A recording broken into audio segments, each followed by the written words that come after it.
¿Alguna vez te has preguntado quién realmente va al cielo? La respuesta podría sorprenderte. Muchos creen que ser una buena persona es suficiente, pero la Biblia revela criterios sorprendentes que pocos conocen. Prepárate para descubrir verdades impactantes sobre el destino eterno. Muchos piensan que entrar al cielo se garantiza simplemente por ser una buena persona o por realizar más acciones positivas que negativas. Sin embargo, las Escrituras revelan un estándar divino sorprendentemente elevado. Jesús, en su Sermón del Monte, declaró: por tanto, sean perfectos, así como su Padre Celestial es perfecto. Mateo 5:48. Esta afirmación establece la perfección como el estándar de Dios, un estándar que a primera vista parece imposible de alcanzar. La santidad de Dios es absoluta e incompatible con cualquier forma de pecado. Incluso lo que consideramos pequeñas fallas son ofensas graves a los ojos de un Dios infinitamente puro. El apóstol Santiago elucida esta verdad al escribir: porque cualquiera que guarda toda la ley, pero tropieza en un solo punto, se hace culpable de todos. Santiago 2:10. Esta declaración enfatiza la naturaleza integral de la ley divina. No se trata de equilibrar buenas acciones con malas, sino de cumplir perfectamente toda la voluntad de Dios. Frente a este estándar, la realidad de la condición humana se vuelve dolorosamente clara. El apóstol Pablo, en su carta a los Romanos, afirma: por cuanto todos pecaron y están destituidos de la gloria de Dios. Romanos 3:23. Esta verdad universal coloca a toda la humanidad en una situación aparentemente sin esperanza. Si la perfección es el requisito para entrar al cielo, ¿cómo podría alguien alcanzarlo alguna vez? Esta realidad desafiante nos lleva a una conclusión inevitable. Si dependiera únicamente de nuestros propios esfuerzos y méritos, nadie jamás entraría al cielo. El estándar de Dios es tan elevado y nuestra naturaleza tan falible que la búsqueda de la perfección por medio de nuestras propias fuerzas está destinada al fracaso. Sin embargo, esta constatación, aunque inicialmente desalentadora, prepara el terreno para la revelación de la extraordinaria gracia de Dios y su plan de redención a través de Jesucristo. Ante la imposibilidad humana de alcanzar el estándar divino de perfección, Dios, en su infinita sabiduría y amor, proveyó un camino. Este camino es Jesucristo, quien declaró de forma inequívoca: yo soy el camino, la verdad y la vida, nadie viene al Padre sino por mí. Juan 14:6. Esta afirmación exclusivista de Jesús lo establece como el único medio de reconciliación entre Dios y la humanidad. La singularidad de Jesús reside en su naturaleza divina y humana. Como Dios encarnado, vivió una vida perfectamente obediente que ningún otro ser humano pudo vivir. El autor de la carta a los Hebreos afirma que Jesús fue tentado en todo, así como nosotros, pero sin pecado. Hebreos 4:15. Esta vida inmaculada lo calificó para ser el sacrificio perfecto por los pecados de la humanidad. En la cruz del Calvario ocurrió un evento de proporciones cósmicas. Jesús, el único ser humano sin pecado, tomó sobre sí la punición que la humanidad merecía. El apóstol Pablo explica este concepto de manera poderosa: al que no conoció pecado, por nosotros lo hizo pecado, para que nosotros fuésemos hechos justicia de Dios en él. 2 Corintios 5:21. Este versículo encapsula la doctrina de la sustitución penal. Cristo asumió el castigo que nosotros merecíamos para que pudiéramos recibir la justicia que él merecía. La muerte de Jesús en la cruz no fue el final de la historia.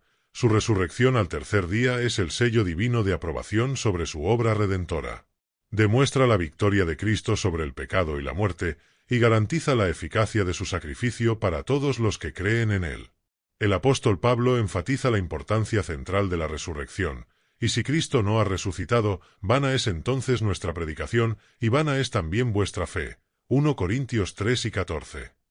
A través de Jesús, Dios ofrece gratuitamente el perdón y la vida eterna a todos los que creen. Esta oferta de salvación no se basa en méritos humanos o buenas obras, sino únicamente en la gracia de Dios, recibida por medio de la fe. Como Pablo escribe a los Efesios: porque por gracia sois salvos por medio de la fe, y esto no de vosotros, pues es don de Dios, no por obras, para que nadie se gloríe. Efesios 2:8-9. Aunque la salvación es un don gratuito de Dios, las Escrituras dejan claro que hay una respuesta humana necesaria. El primer elemento de esta respuesta es el arrepentimiento genuino.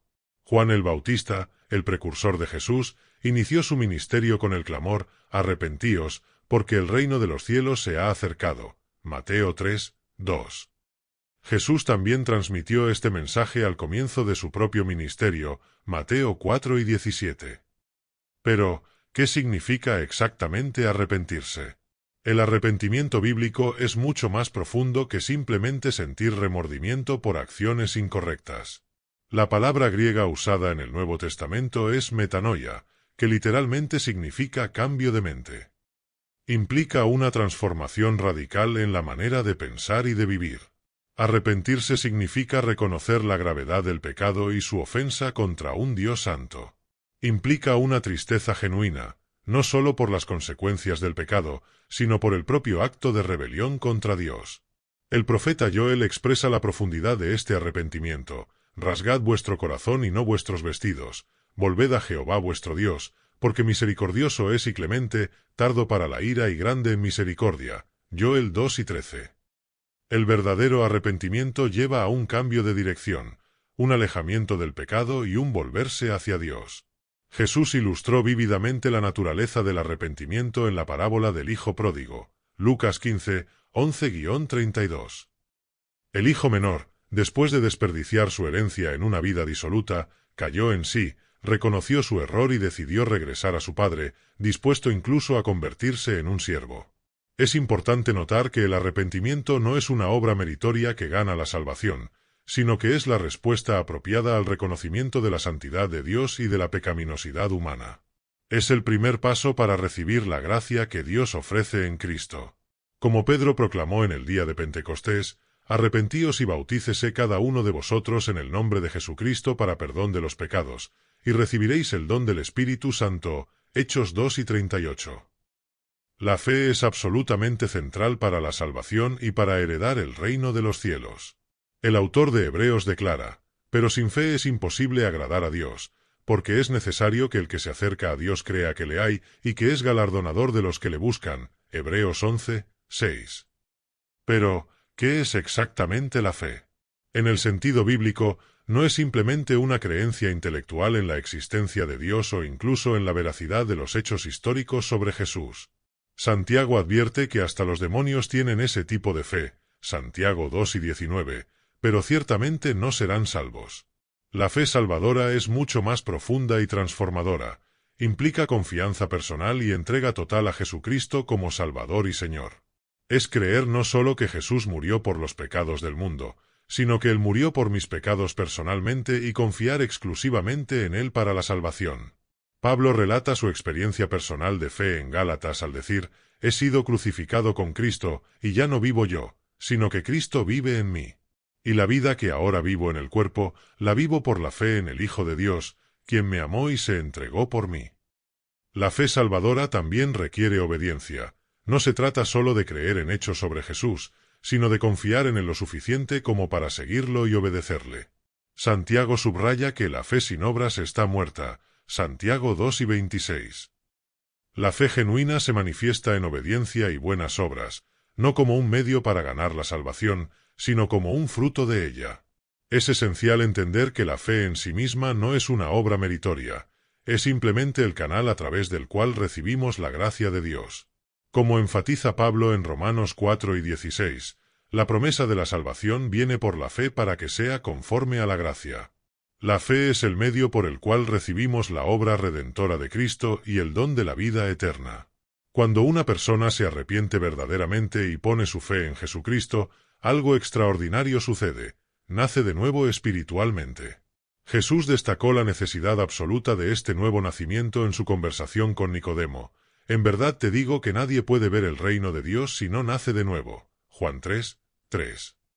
Este nuevo nacimiento, también conocido como regeneración, no es solo una reforma moral o una decisión de comenzar de nuevo, es una transformación sobrenatural operada por el Espíritu Santo en el corazón del creyente.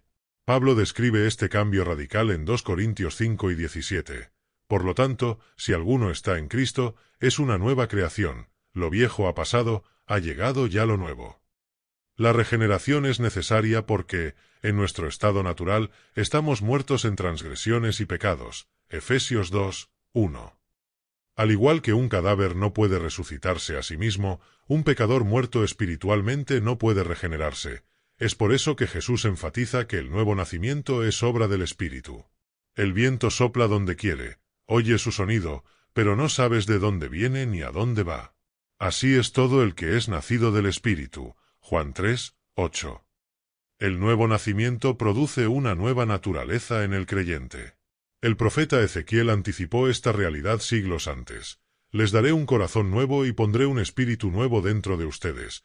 Quitaré de ustedes el corazón de piedra y les daré un corazón de carne.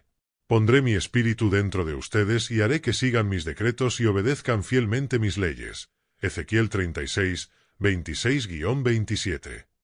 Esta nueva naturaleza se manifiesta en nuevos deseos y nuevas capacidades.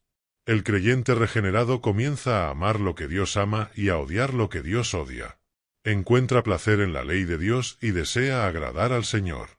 Esto no significa que el creyente se vuelva instantáneamente perfecto. La naturaleza pecaminosa todavía está presente y la lucha contra el pecado continúa. Sin embargo, hay una nueva dirección y un nuevo poder en su vida. El papel del Espíritu Santo es fundamental en la vida de aquellos que heredarán el reino de los cielos. No es una fuerza impersonal, sino la tercera persona de la Trinidad, activa en la vida de los creyentes de múltiples maneras cruciales. En primer lugar, es el Espíritu Santo quien efectúa el nuevo nacimiento.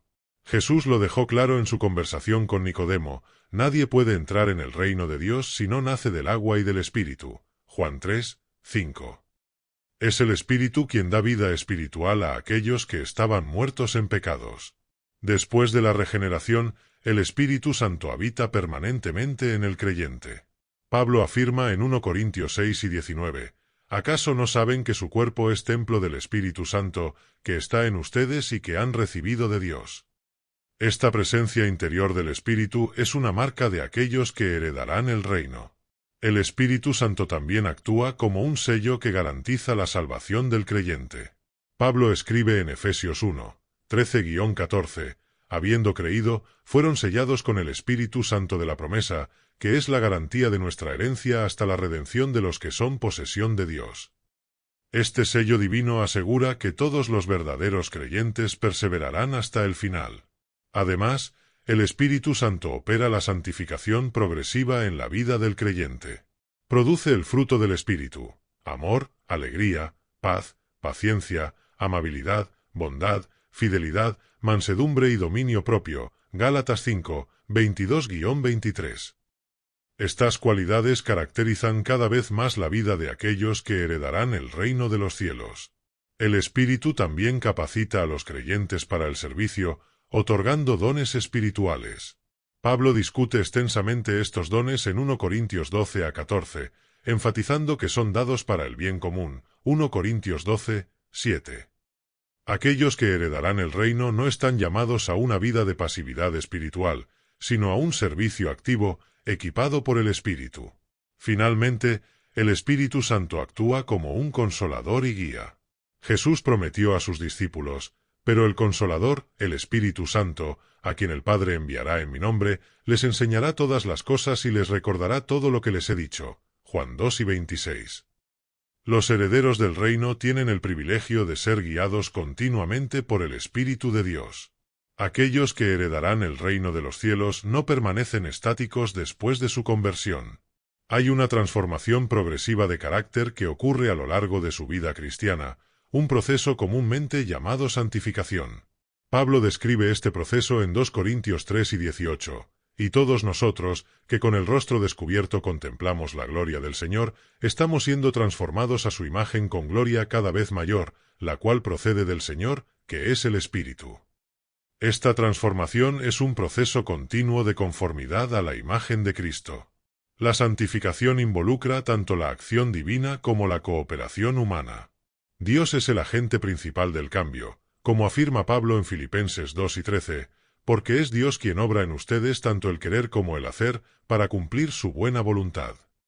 Sin embargo, los creyentes son llamados a participar activamente en este proceso, como se ve en el versículo anterior, ocúpense en su salvación con temor y temblor. Filipenses 2:12. Esta transformación de carácter se manifiesta de varias maneras. Hay un crecimiento en el amor a Dios y al prójimo que Jesús identificó como los dos mandamientos más importantes. Mateo 22, 36-40. Hay un aumento en la obediencia a la voluntad de Dios, no por obligación legalista, sino por amor y gratitud.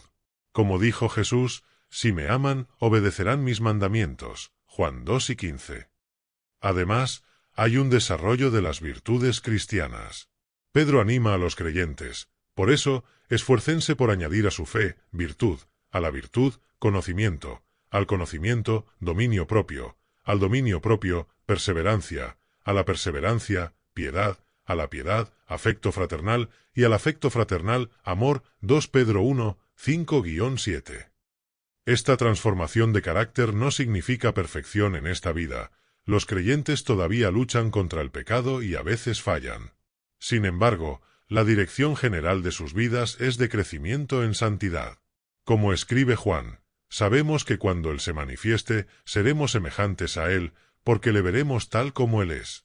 Todo aquel que tiene esta esperanza en Él, se purifica a sí mismo, así como Él es puro. 1 Juan 3, 2-3. No basta con comenzar bien la jornada cristiana, es necesario perseverar hasta el final. Jesús enfatizó esto cuando dijo, el que persevere hasta el fin será salvo. Mateo 12:13. Esta perseverancia no es una obra humana que gane la salvación, sino evidencia de una fe genuina y de la obra de Dios en la vida del creyente. Como escribió Pablo a los filipenses, estoy convencido de esto. El que comenzó en ustedes la buena obra, la irá perfeccionando hasta el día de Cristo Jesús. Filipenses 1, 6. La perseverancia implica mantenerse firme en la fe, incluso frente a dificultades, tentaciones y persecuciones. El autor de Hebreos exhorta, no abandonen su confianza, porque será recompensada grandemente. La perseverancia es esencial para recibir lo que Dios ha prometido, como se menciona en Hebreos 10, 35-36. Esta perseverancia no implica una vida sin luchas o dudas. Incluso figuras bíblicas como David, Elías y Juan el Bautista enfrentaron momentos de debilidad y cuestionamiento.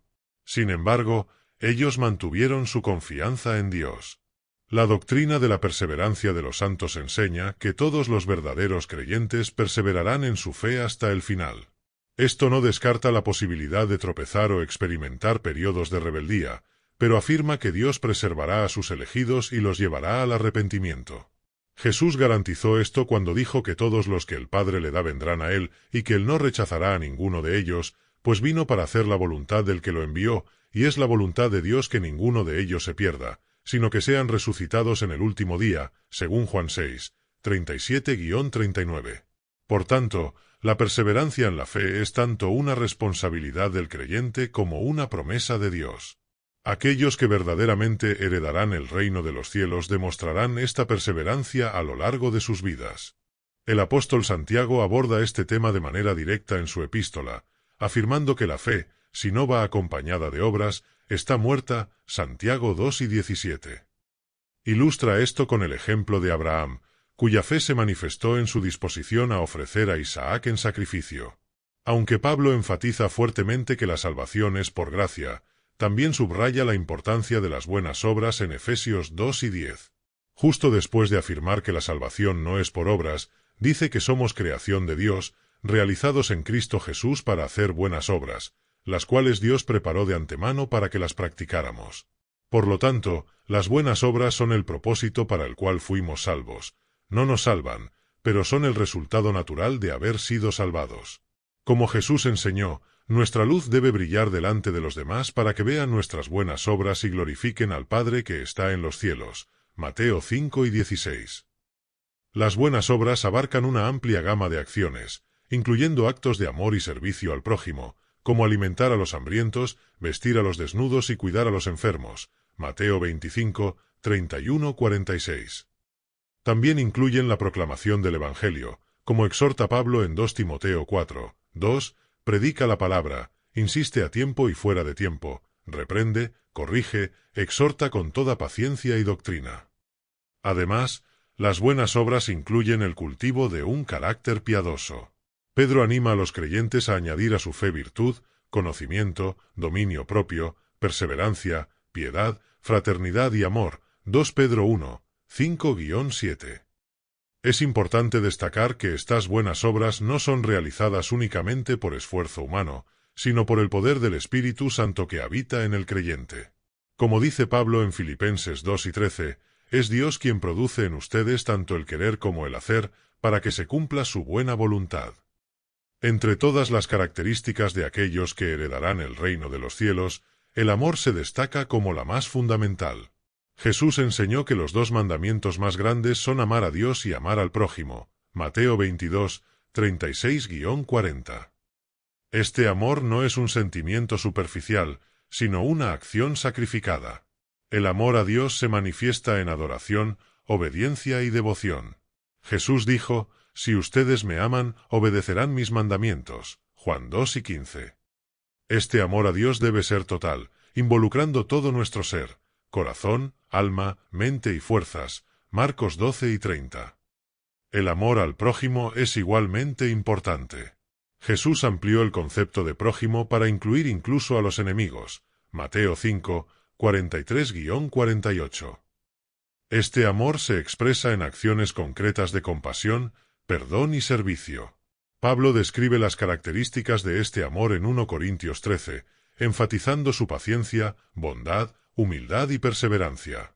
El apóstol Juan subraya repetidamente la centralidad del amor en la vida cristiana, escribiendo, «El que no ama no conoce a Dios, porque Dios es amor», 1 Juan 4, 8, y sabemos que hemos pasado de la muerte a la vida porque amamos a los hermanos. El que no ama, permanece en la muerte, 1 Juan 3 y 14.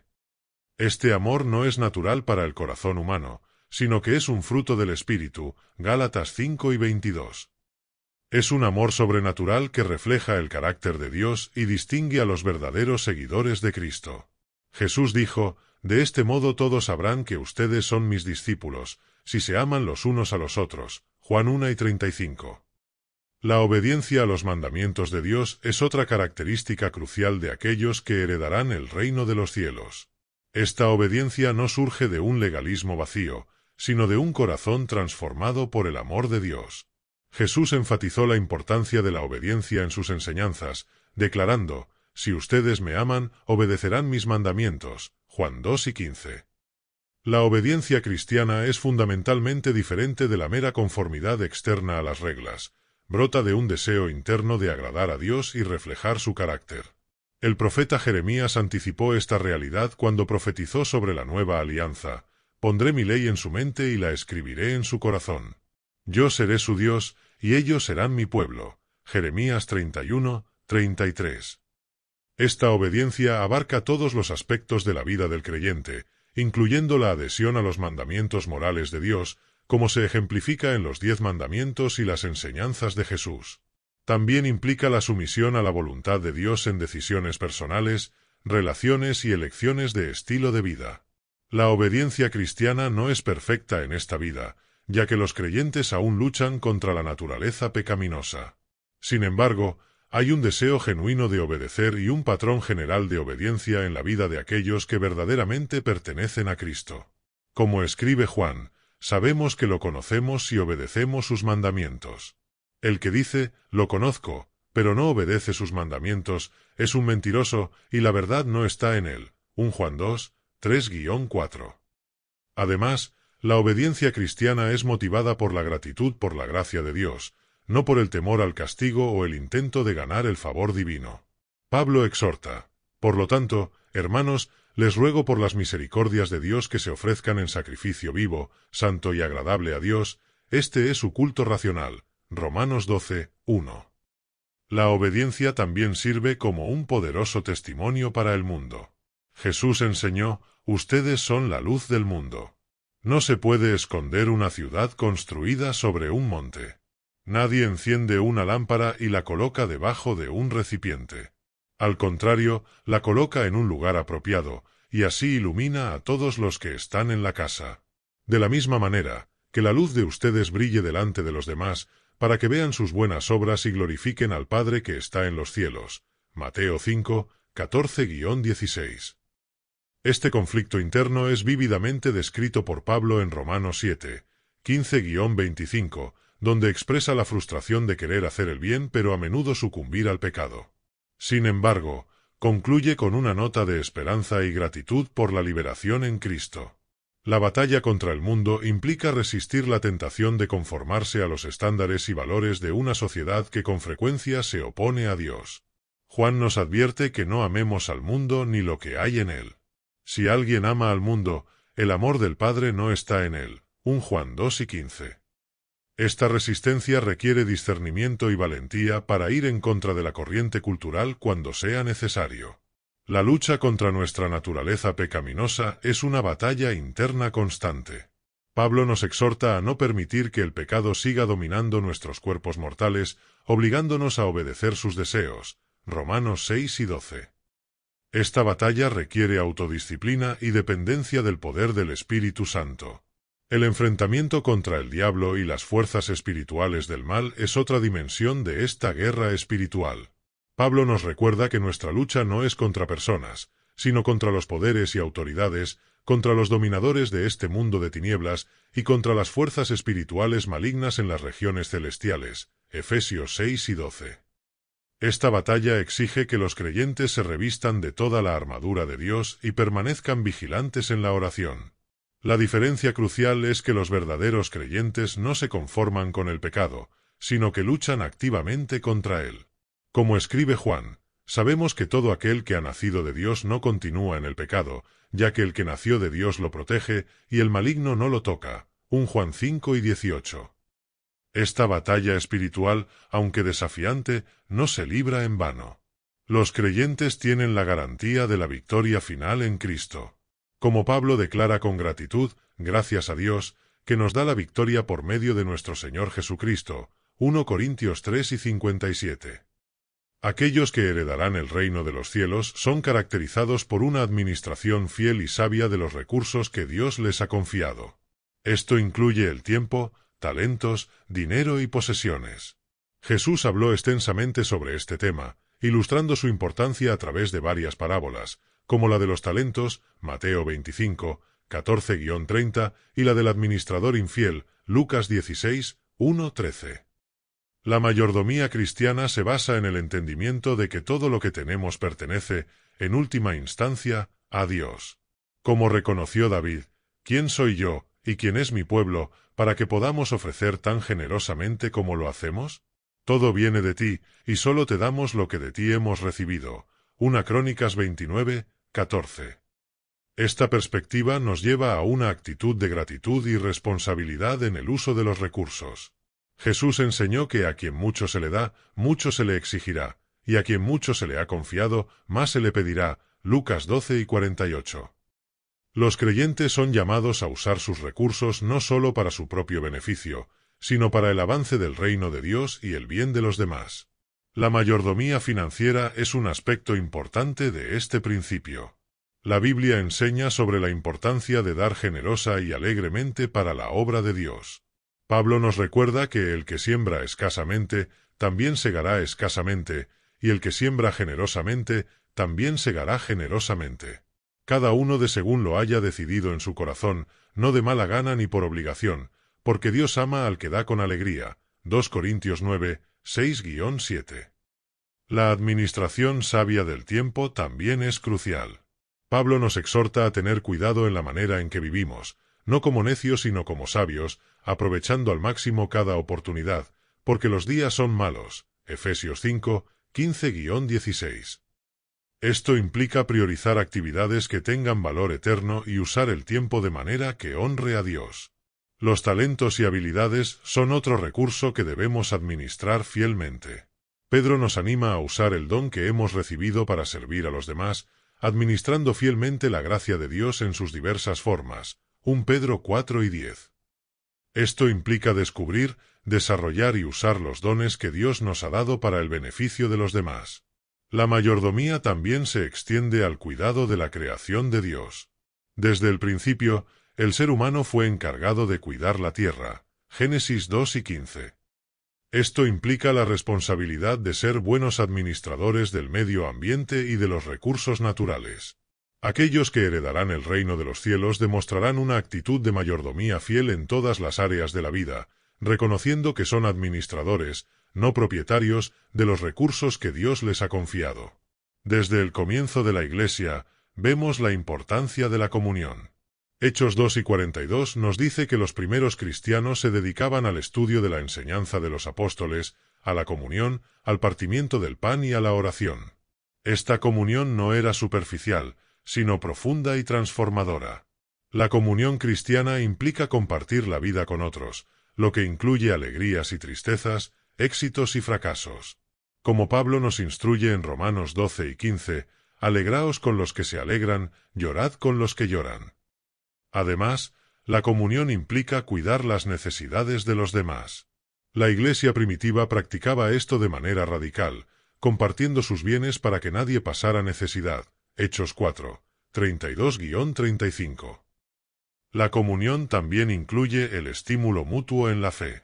El autor de Hebreos nos exhorta a considerarnos unos a otros para motivarnos al amor y a las buenas obras.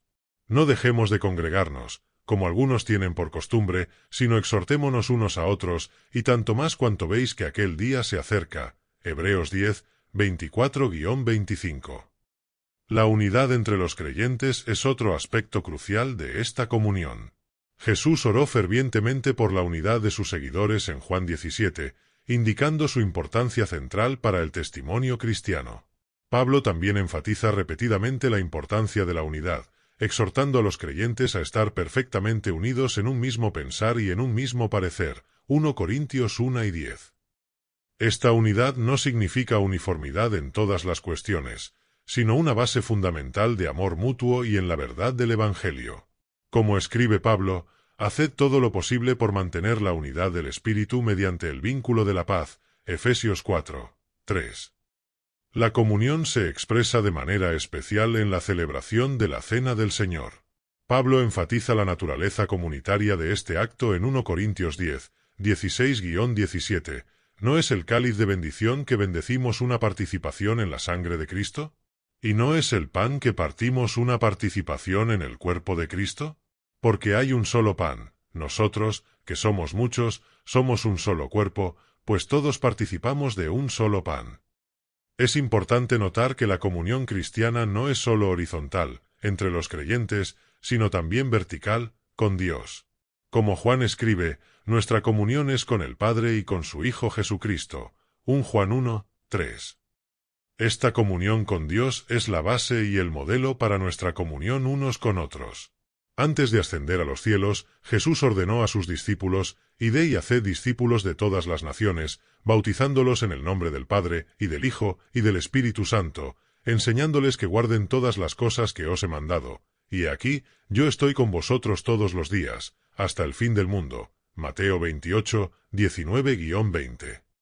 Este mandato no fue dado solo a los apóstoles, sino a todos los seguidores de Cristo a lo largo de las generaciones. Implica varios aspectos cruciales de la misión cristiana: evangelización, compartir las buenas nuevas de Jesucristo con aquellos que aún no han creído, y discipulado, que no solo lleva a las personas a la fe inicial en Cristo, sino que también las ayuda a crecer y madurar en esa fe. Pablo expresa la urgencia de esta tarea en Romanos 10, 14-15, ¿cómo, pues, invocarán a aquel en quien no han creído? ¿Y cómo creerán en aquel de quien no han oído? ¿Y cómo oirán si no hay quien les predique? ¿Y cómo predicarán si no son enviados? Enseñar, guiar y ser un ejemplo son aspectos esenciales del discipulado. El bautismo es un signo visible de la nueva alianza y de la identificación con Cristo y su Iglesia.